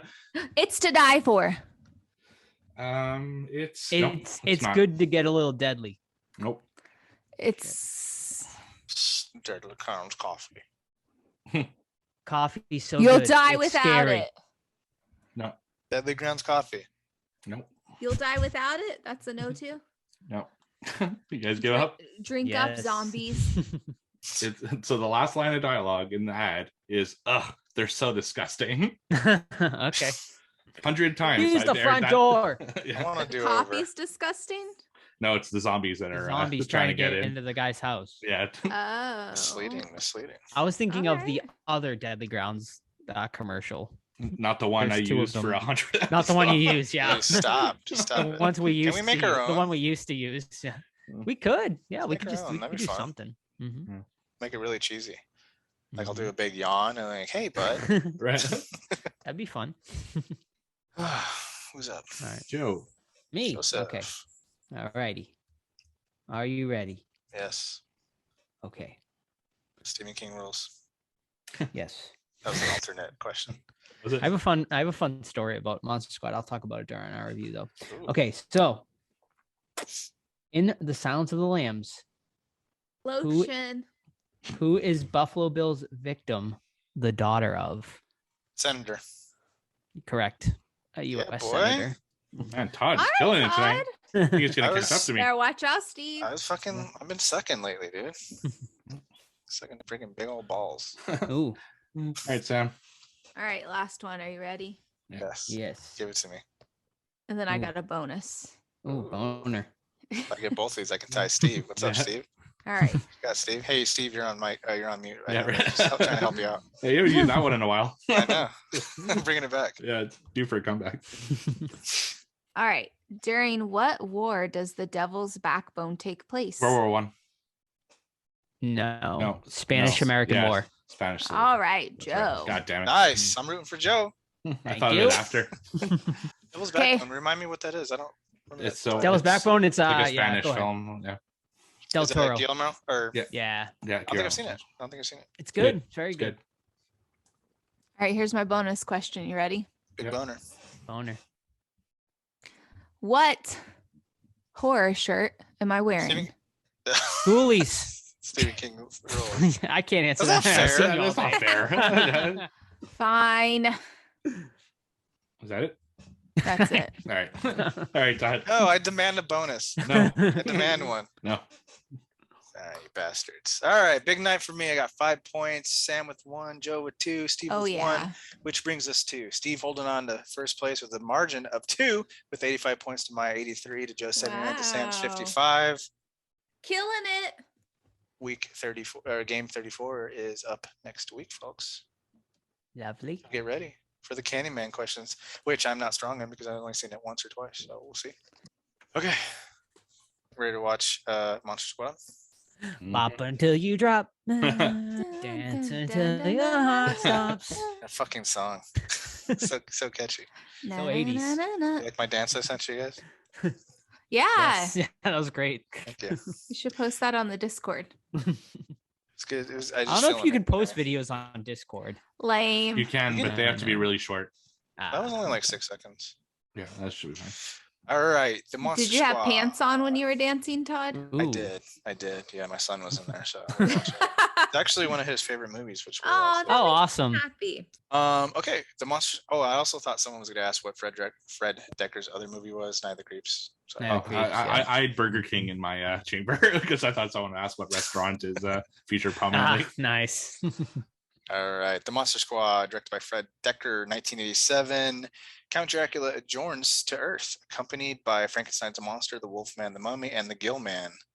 You're gonna have to look that up, Steve, to see if I was like really wrong with my question. But the Uglies are in search of a powerful amulet that will grant them power to rule the world. Our heroes, the Monster Squad, are the only ones daring to stand in their way. So basically, this movie is about a young group of kids that are obsessed with movie monsters, horror movies, things like that. They have a really sweet treehouse that's adorned with like their custom artwork of their monsters, some Dracula stuff. Just a really cool hangout place to hang out and chill. But they're the nerds of the town, so one of their members gets picked on relentlessly by the school bullies. But wait, there's the cool kid that goes rescues Horace and makes the kid eat a Snickers bar that he had just stepped on. Screw those bullies, by the way. But also, every 100 years, these monsters come back and try to, like, I don't know, leech into our reality. And if they win, they stay here forever. But Van Helsing had an amulet that if you find, you can drive them back and so on. So of course our kids get a hold of a journal that's written in German. They go to the town creepy guy that happens to be really cool, who's also known as a creepy German guy or a scary German guy, something like that. And he explains to them about like what the amulet is, what Van Helsing did, how you defeat Dracula and his minions, things like that. So the kids go around trying to fight evil while Dracula is trying to win the day against them. And of course the kids stand in their way. Unfortunately, I watched this one with a critical eye my last time around, which was a mistake. And so I enjoyed it to an extent, but I enjoyed it more with my son watching it. So I'm going to leave it at that while you guys go ahead and take it. Yeah, so I agree with Todd on this one. I don't have a lot of nostalgia for Monster Squad. I didn't watch it like a lot when I was a kid, so it was more as an adult that I got to see it. And I enjoy it because it's it's a fun kind of kids being horror fan movie, so that's really cool. You get to see the Universal monsters, and some of the makeup I think is really good, some a little less, but it's kind of a mess of a story if you're really like analyzing it and looking at it. Like, it's all over the fucking place. It's even, I'd say, sometimes hard to follow what the fuck is going on. It's just like there isn't like a clear structure as to what the story is actually about. It should be just monsters, come and try to get the amulet. But no, they bring him to a lair, and he imprisoned Frankenstein. It's just like this whole convoluted thing that I don't think they really needed. There's just also some really weird moments and stuff. I don't like all the characters in this. I especially don't like the so-called like cool kid. I forget what. I got a rant for him. Did you see my review of it? No, I didn't. Letterboxd. So. No, I saw your score, but I didn't read the review. Rudy. Okay, yeah. Rudy. So it's just like, it's almost like an idea of what a cool kid should be like, but he's still a fucking guy on a bike, hanging out with like kids and stuff. I don't know. It just seems super weird and out of place. There was some great stuff about it. I love, their love of horror films. I love Frankenstein and his relationship with the little girl. I thought that was really cool. My favorite moment of the film, when really analyzing it, is a really small moment, but that I thought was a really nice touch. It's when they go visit the German guy, and he's super knowledgeable about monsters and stuff. And they say something like, how do you know so much about monsters? And he says something along the lines of, I dealt a lot with monsters. And then they show his arm, and it shows him that he was part of the Holocaust. So it's like putting that, the world monsters prepped him for like these fictional monsters. And I thought that was a super nice touch for a movie like this. You don't expect things like that, and it's very subtle, and I like that. But overall, I gotta say, even though I enjoy it, I think it's not a great film. So those are my thoughts. I feel more comfortable now talking about this movie. I'll see. Sam, you want to go? Yeah, I'll go. I don't have too much to say. So with this one, I actually hadn't seen Monster Squad until a few years ago, and rewatching it for this episode is actually my second time watching it, I think. And I think Steve mentioned just the nostalgia is not there. It's not there for me either. I think if I did see this as a kid, I would still love it. But I have to agree as well, for the story gets lost, because I watched it and I still don't know what it was about. I just know that the monsters appeared in our universe and they're trying to fight for the thing. And then the little girl wants Frankenstein to stay. And I mean, it's fun because it's like all these little all these younger kids, they have like their group of friends, and they all share their love of horror with each other, which I think is really cool. But other than that, I mean, there's really not much more to it that pulls me in. I mean, the monsters are cool. It's spooky. It's fun, but I don't know. Something's missing for me. Maybe just because I didn't grow up with it, maybe. All right. Well, I did grow up with it. I wore out the VHS when I was a young child. And I mean, I love this movie. And I think the nostalgia definitely plays into it because it was like a great intro to horror movie for me. And I mean, yeah, I mean, I love pretty much everything about this movie. To me, it's just like such a time capsule of like me, like when I was like younger, just loving horror movies and whatnot, and just like seeing these kids, because when I watched this the first time, I was probably around their age, maybe a little younger, maybe a little older than like Phoebe. So yeah, I mean, it's just like seeing like kids just like me who love horror movies fighting monsters. It was like the coolest thing I could ever like think of. And watching it as an adult, like just like all those feelings come back to me. Like I get what you guys are saying, obviously. Like it's definitely like there's like some weird like adult themes for like not adult themes, but like it's like it is kind of like a convoluted story in a lot of ways for like a children's movie, because like you got like the movie opens like 100 years prior with Van Helsing,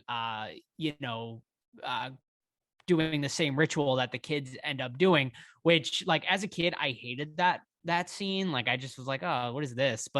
And as an adult, I still think it's like the weakest part of the movie. So yeah, I mean, like, I don't know if they needed the whole like Van Helsing backstory and stuff, but like, I get you did have to explain like how these monsters came to be, I guess. So like, maybe not like the best way to go about it, but I'm able to just go with it because I think the rest of the movie is such a good time. I wanted to be Sean when I was a kid, like the leader. He's great in this.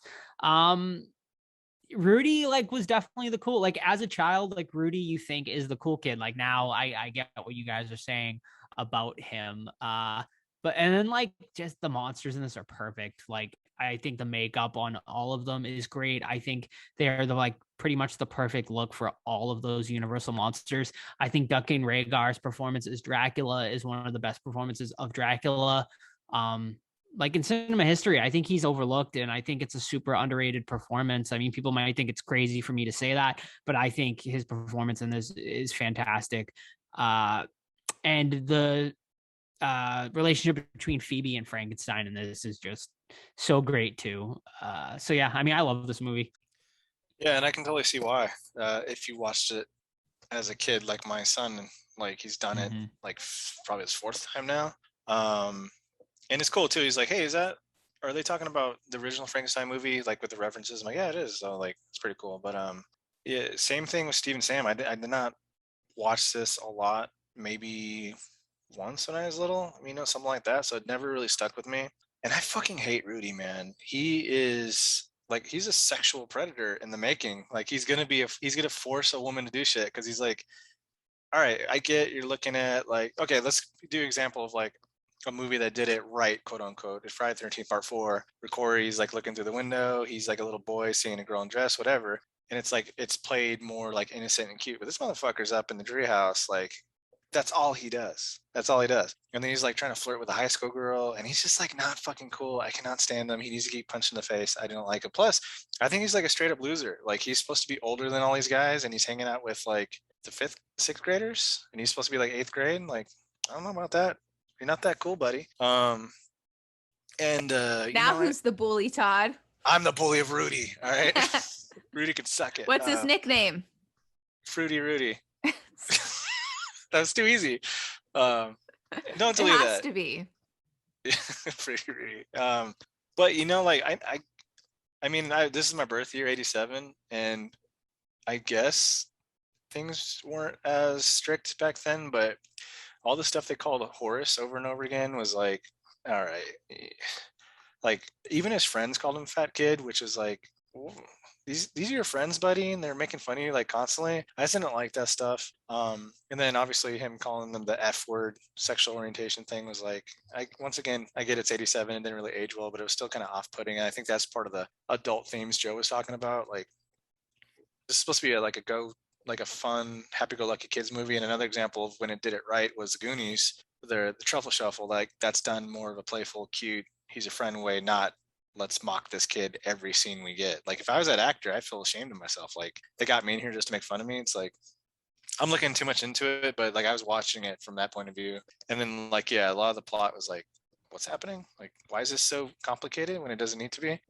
And then yeah, the cop scene at the end was ridiculous, where there's like never ending cops running up to Dracula and get their head snapped. It was like, what the hell? Like it was just comedic at that point to me. But yeah, let me close off with fuck Rudy. Rudy sucks.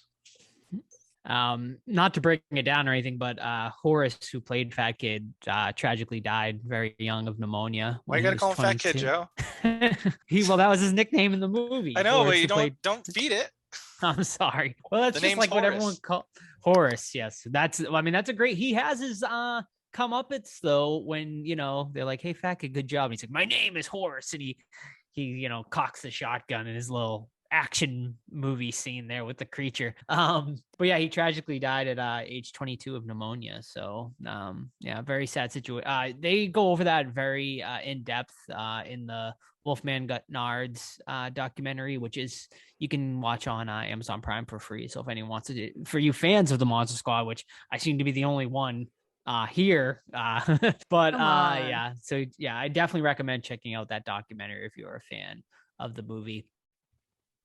So I know you guys didn't love it, but I feel that Ernest Scared Stupid was a better version of this movie. Like if you had replaced Trolls with the Universal Monsters, I think that would have been a better film, because they were horror fans, they were a group together, but it was just, they tried to figure out how to find the weakness of the monsters, and then at the end they had a big fight with all the monsters. And that's how I think this should have been better. You like this one better? I think so, yeah. See, I didn't at all. And I actually disagree with Joe. I don't think the makeup is all that great in some of them. I think the creature or Gillman looks good. Mummy looks good. Frankenstein as monster looks good. I don't think Wolfman looks good. I think it looks like a costume. His face just looked really pinched to me, Wolfman. Like it was too close together. Yeah. I thought he looked cool though. I did. Yeah, I thought it was a cool look for him. And Dracula on the floor. I'm sorry, Steve. Dracula on the floor, like mid-transformation when he falls into the warehouse, just looks so funny. That's definitely goofy. It was meant to be like It's a little creepy though, in a way. Yeah, and I actually didn't like Dracula in this, which is very like opposite of what Joe said. Yeah, I thought he looked like a guy in a Dracula's costume more than it looked like Dracula. Like I never felt that he was intimidating enough to be the main villain of the story. I just didn't feel him as like the baddie. So I think that was disappointing. And I was kind of disappointed that some of the characters didn't really get their due. Like we didn't see enough of Creature. Mummy got disposed of pretty quick, when he gets unwrapped there. I don't know. There's just, I guess I just wanted more out of this movie. I mean, you had to have like the Wolfman transformation scene though, right? I mean, I think that transformation scene is awesome. The transformation scene is cool. And I like the guy, like before he's like the before wolf. He's Wolfman, yeah. I liked his arc that he didn't want to be the wolf and he wanted to be killed and he wanted to be stopped. I really liked that, part of it. So I thought that was really cool. And I actually thought they should have gone a little further with that. But yeah. I mean, this is a kid's movie though, guys. Like you guys are being pretty tough on it.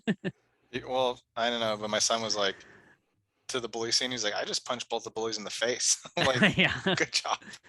I mean, I'm not saying it's awful as an adult. I'm just saying there's not the nostalgia, so I'm not connected to it. And I feel like with Todd, if I was watching it with a kid, I think it would be like seeing it with fresh eyes. So it'd be a little different. I mean, I don't hate it. I just watched it and I didn't even remember what really happened. That's all I'm trying to argue. Well, they give you the whole info dump at the beginning of the movie on the scroll, so that helps you out a little. Who has time for that? I'm trying to nest and fold laundry over here. Although I love seeing the fucking brother from the Wonder Years get the get bully. bullied and have to eat that fucking chocolate. So that was nice because I hated that kid when I used to watch the Wonder Years as a kid. So that was awesome. I feel like we're going against what everyone else was going to think. Yeah, I'm surprised. I'm surprised I'm the only one that's like the most positive on it.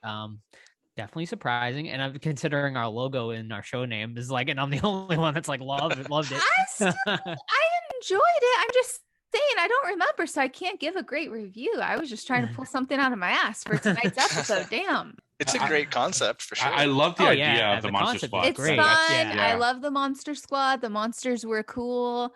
It's groovy for kids. Far out. Yeah. Put this review in first, Steve, not the other. Put that on the Blu-ray release. It's far out. It's far out. I think it definitely needs a remake. Definitely. Yeah. Like I agree. Day remake. It could definitely use a remake. Yeah. You think they would have done this by now when they're going through like their Stranger Things and It kid kind of craze, in Hollywood? Do you think this would have been right up their alley? Yeah, you really would. I guess because the Universal Monsters, right? Like, I don't know how they could get away with. Like, I don't even know how they got away with it in '87. Like that, like they basically stole these monsters without permission, right? Like, so I just don't think they would be able to get away with it nowadays. I'd actually see this more as a TV series where you have a monster squad and a different monster of the week comes to their town and they have to deal with it for whatever the amulet. Scooby-Doo, but a monster squad, like kids who are fans of horror, and it's. I mean, I feel like they definitely I think Monster Squad is like used a lot. Like I feel like it's like a big. Well, the Goonies came out first, right? So this was kind of like a ripoff of the Goonies, but then I feel like horror wise, like a lot of these studios today kind of are not ripping them off, but kind of paying homage. Like Stranger Things, I feel like is like a very similar idea. And also what just came out recently that we Scary Stories to Tell in the Dark also has like very similar themes. So maybe not exactly the same where they're fighting universal monsters, but pretty similar anyway. Yeah, but these are also concepts that Stephen King had written before, with it and stuff like so. Right. So totally. and they're kind of ripping off it in a way. Right. So yeah, it's like they all rip each other off. Yeah. So I actually cringed at one scene, but my wife had to explain it to me. But the cringiest scene to me was when they're looking for a virgin. Yeah. They turn to the 5-year-old and like, is she a virgin? I'm like, I fucking hope so. Because this movie would be fucking disgusting. And so maybe I missed this part. Why does a virgin have to be female? You're in a fucking group of virgins. That is very. Did they explain it? Progressive. They don't. You know what? They don't, because this giant group of virgins are looking for a virgin. I don't understand. A virgin, yeah, female. That's true. They don't specify if it does have to be a female, because obviously in the beginning of the movie they used a female as well when Van Helsing was doing it. But then at one point, like the brother says, says to the scary German guy, she's like, why don't you just do it? And she's like, he's not a virgin, stupid. And she's like, well, did you ask him? So like, I guess maybe you have to use a female. Who knows? Yeah, that's definitely some sexist thinking from the 80s, where totally. It's only bad if you're a female, that you're not a virgin. It's a weird thing. But anyway, I just thought that was weird. It's just like an odd thing that this big group of virgins were looking for a virgin the whole movie. Yeah. Yeah, that's all I got to add on. It's like, it's a pretty short movie, I gotta say. It is. It's only like an hour and 20 minutes, which it goes by nice and quick. Like I think that's another reason why I enjoy it. So I got a fun story for the Monster Squad. So I loved the Monster Squad growing up, and I just thought everyone else would love the Monster Squad too. So when I was in high school, my junior year of high school, we had a class where it was like getting the seniors left early, so my teacher just kind of gave up on the rest of the year and was like, all right, just bring in movies and we'll watch them. So I decided, Monster Squad's awesome. So I brought in a VHS copy of the Monster Squad, and I was like, well, let's watch this. And I was like, okay, I guess so. So we put it in, and they shut it off 20 minutes in, and everyone made fun of me, and they were like, that movie was fucking terrible. Why did you even attempt to have us watch it? And it was like the saddest day of my life. Fucking springy. So all of you listening from Mr. Kleeman's physics class, I just want you to know that Monster Squad rules. Wait, you're watching horror movies in physics class? Yes, I told you, my teacher. So we had it was half juniors and half half juniors, half seniors, and the seniors graduated. So we had like a 2-week period before school ended. So the teacher was like, all right, we'll just watch movies. We also watched The Godfather. That's so random. Classic. we watched The Godfather. I remember we also watched what was that movie with Chris Rock where like he takes over like the white guy's body or something like Oh that? yeah, that's Down to Earth. Yeah, Down to Earth. We watched that. Yeah, we watched some random ass shit. And Crazy. 20 minutes of the Monster Squad. Right.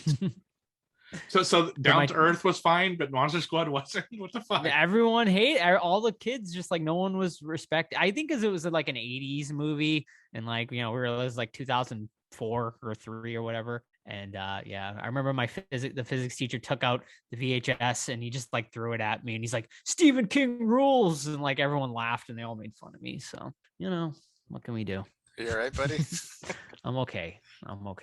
That's another bullying situation we can talk about on the show. But yeah, I mean, I don't know. There's not much else really to say about it. I mean, I think the ending scene is really cool too, personally, when they're fighting all the monsters out on the street. I like that setting a lot, even though doesn't really feel like a town. Like it sort of feels like they're on a soundstage. I think it's a universal backlot, isn't it? Yeah, I think it is. It looks like yeah, it. Yeah, it totally does. Save the I still clock think tower. it's fun though. And then, I mean, I don't know, man. It's heartbreaking. Like when Frankenstein just wants to stay and he gets sucked up into the thing. Fuck Frankenstein. What? Get out of here. Come on. You forget how he murdered a little girl and No, he was a good guy. He was a good guy in this one. He was best friends with Phoebe, and whatever. another lesson you learn in your childhood. You lose people in your life you love. So it was a beautiful message. Yeah, apparently they missed the "Don't talk to strangers" message. Yeah. Like, Sam, I just went on like a 3-minute internet search because I thought the guy that plays Rudy, Ryan Lambert, I thought that was the guy that does Your Own Backyard podcast because his last name's Lambert. I'm like, that would have been what? hilarious. Adam Lambert? It's Chris Lambert, Chris I think. Lambert. Something Adam like that. Lambert's like a singer, right? Oh, yeah, you're he's a singer at Queen now. Yeah, you're right. Queen, yeah. Is he really? Right. Yeah, he's just the lead singer at Queen. Lame. Come on. Fuck Rudy. I mean, shoot. Anything else? Did you Scary guys see German the guy is clip? great. Oh, yeah. One last thing. Can we talk about that fucking 80s montage? It's awesome. Oh my god. I love every minute of it. It is like the most 80s montage That's ever. great. It's It's great. great. Best part of the movie. I love it. Yeah, that was my biggest laugh in the whole film. My biggest laugh actually was in the beginning when they're in the principal's office and he's talking about his teacher having a misshapen head like a cat. Oh yeah. Cat. Spider with I human was head. laughing at that Fun. one. Yeah. Cat head. Yeah. Cat head, yeah.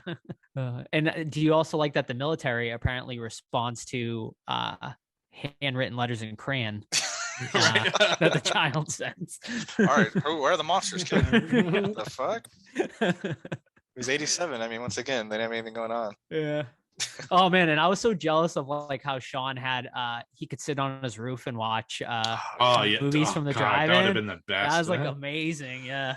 Yeah, and our reception for the movie is spectacular. Right? Yeah, it's really cool. I thought like, I mean, there are like adult themes in this. Like we didn't even get into it, but like how the father and the mother are basically like on like the basically like end of their marriage pretty much, Yeah. and like all of the. I mean, they do like. And this is like kind of like Sam had me watch that Orange Years documentary with Nickelodeon, how like those shows were so successful because they didn't like handle it with kid gloves, they like put like real life scenarios in, and like Monster Squad does the same thing. Like they do not hold back about like parents like fighting and basically like they were like basically ready to divorce. They were in therapy and stuff. So I mean I think kids should like handling it with not kid gloves is like a good thing, and I think that's another reason maybe why like a lot of people like when they were kids like gravitated towards this as well. So yeah.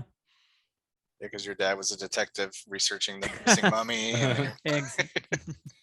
I liked the dad in this one too. Yeah, he's a good guy. Yeah, and it was sad when his partner dies. When Dracula He was a dickhead though, man. he was a jokester. Yeah. Yeah, he blew him up, man. Like I was like, get out of the car, just get out of the car, man. He's just like in there screaming. Then he blows up the awesome treehouse. It's very sad. Treehouse so good. Yeah, that was cool.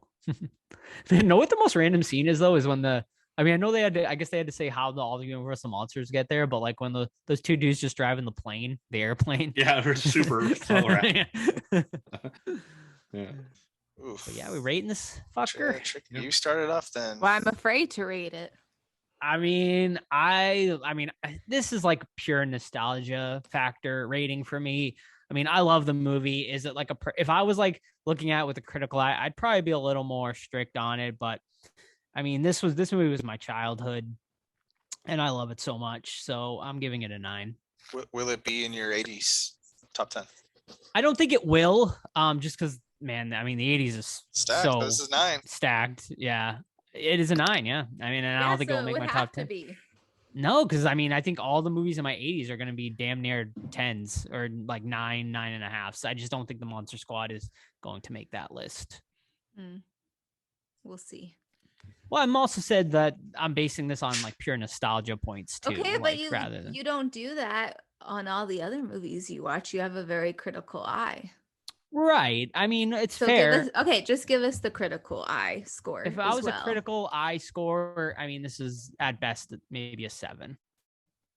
I still think it's a good movie. I really do. I still think it's a good. I still think it's like a good intro children's horror movie. See, I totally get it though, because like I said, like Ernest Scared Stupid, I used to watch as a all the time when it came out because I had it on VHS, and so it's tough to separate your nostalgic feelings or something, even if you're looking at it critically. You have a love for it, and it's just it is what it is. So I get it. Yeah, Mosquito would have been a 10 out of 10 if I never watched it again. Right. Honestly, this is hard to rate because there's 2 different versions of this, the kid watching and then the adult watching. If adult watching, Todd, it's honestly probably a 6 out of 10. But talking about horror movies with kid, it's like an 8 out of 10. I mean, maybe I'll watch it again and see, but I was kind of busy while I watched it, so I'm gonna give it. What Steve give it? You didn't rate it yet. You didn't rate it yet. I'm scared. I'm gonna give it. Search your feelings. 6.8. Ooh. Is that awful? No, I give it a 6. So no, it's not awful. It's not awful. And I'm in the same ballpark. I'm giving it a 6 out of 10. I was gonna say 7. I enjoy watching it. I'll watch it again. It's not one of those that I'll put away like in the fucking Raiders of the Lost Ark, never touch it again. But I'll definitely watch it again at some point. But it's just there's issues with it, and it's hard to overlook. So and I don't have nostalgia for it, and that's very controversially, I feel the same about the Goonies. I recognize that I would have fucking loved it as a kid. Love the Goonies, yeah. But I only saw it as an adult, and it's goofy, stupid movie, So it's just the way it is. It's a 6. Yeah, that's the flip for me too. Watched Goonies a lot when I was a kid, so love it. Yep. Yeah. Same. It also has some weird 80s shit though, making fun of people stuff. Yeah. I guess they just bullied a lot in the 80s. I don't know. The truffle come on. Making fun of what's his face too. The hey, you guys. Yeah, exactly. Hey, it's progress, right? Exactly. 30 years later. Okay. Yeah, I was surprised about that too. Our ratings. I'm surprised. Yeah, very surprised. But I thought they'd get fucking destroyed. I think most people will be surprised, but so just a small note here. I'm getting bomb texted by my wife right now. She's like angry. Oh no. This was a nostalgic movie for her. Yes. Steve. So I not only dissed Monster Squad, but I also dissed the Goonies. So now she's with me. You're gonna have to rub some feet or something. Yeah, so good times. Next week, Candyman. I can't wait to discuss it. There's a lot. I cannot wait. I can't wait to see it. We haven't watched it. We haven't seen it yet, so I'm excited to go see it. There's definitely some stuff to discuss in that movie. So, all right. I'm hearing, like I said, I'm hearing very differing opinions. So it's going to be a polarizing film for sure. Yeah. I'm hearing nothing because I don't care what people are saying. Yeah, that's the way Well, to go about it. It doesn't affect my rating, but it's just interesting to see, especially now that I could read it because I saw it. It's interesting to see what people say about it. So, really curious what you guys think about it. I'm excited. I'm excited to talk about it. Yep. Hey God, let me yawn a little. Okay. Bye. Bye. All right, guys. We hope you enjoyed the review. Let us know your thoughts. Be sure to follow us on Instagram. Check us out on our Discord and go grab our new merch with our new logo. And if you can, join us October 16th. We are doing a signing with the lovely Damien Maffei. We'll be sure to follow us on Instagram, Twitter, and Facebook. And if you can, rate our podcast. We would appreciate it so much. And if you like watching stuff, check out our YouTube channel. Thanks for listening. Bye, everyone. Bye. See ya.